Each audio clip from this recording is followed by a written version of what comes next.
Patrick Surtain Sr.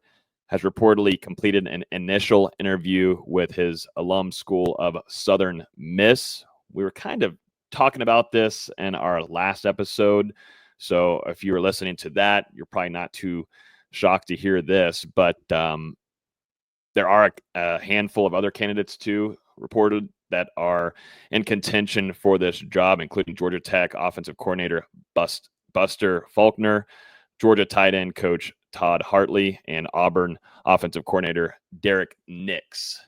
Faulkner right now is likely the top choice for this gig, but still, nonetheless, though, Patrick Surtain Sr. getting a little bit of love here and getting some interest there from his alum.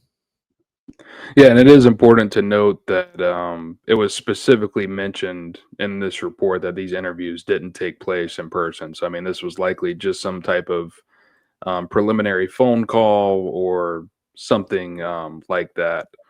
But, Pat Surtain obviously played at Southern Miss. He's in the school's Hall of Fame and, had a really good career there before moving on to the NFL. And, you look at what he did as a high school coach here in Florida at American Heritage, winning multiple state championships.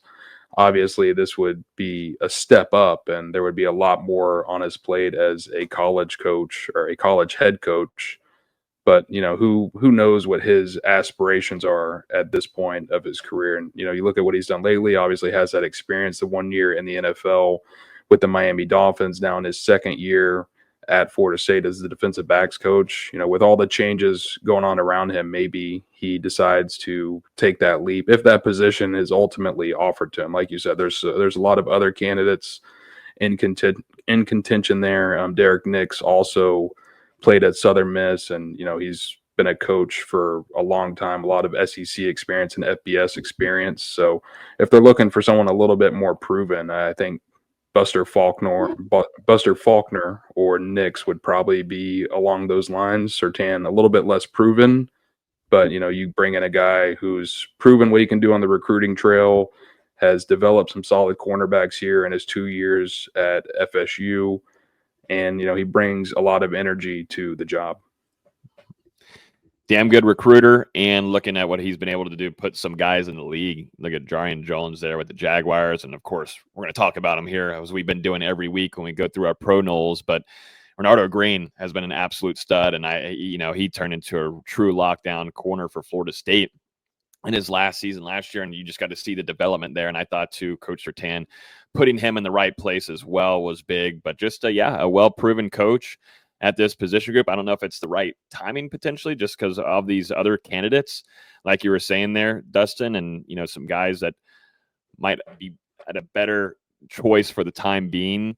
But the more that he continues to build his coaching career, it just continues to grow. And there's a lot of respect for him as a coach, not only on the collegiate level, but also in the NFL and the pros. So, you just kind of get nervous though, because you get a little initial interview like that, something like that. There's other schools as well that might be highly interested if some other jobs open up across the country that might give you bigger opportunities.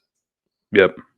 Yeah, like you just said, and it's just speculation, but with that news coming out, maybe he's looking around for a change, with all the moving pieces around him. And, I don't want to say it would make sense, but we obviously saw Florida State decide to move Randy Shannon, who does have the co-defensive coordinator title, but FSU decided to give him control of the defense instead of Pat Surtain for these final 2 games. And, potentially the next natural step in his progression as a college coach is to lead a defense at the FBS level. And I do wonder if maybe some other, maybe like a group of 5 team or some other Power 4 team would potentially give him a shot to lead their defense. And if that would be enough to sway him to leave Tallahassee.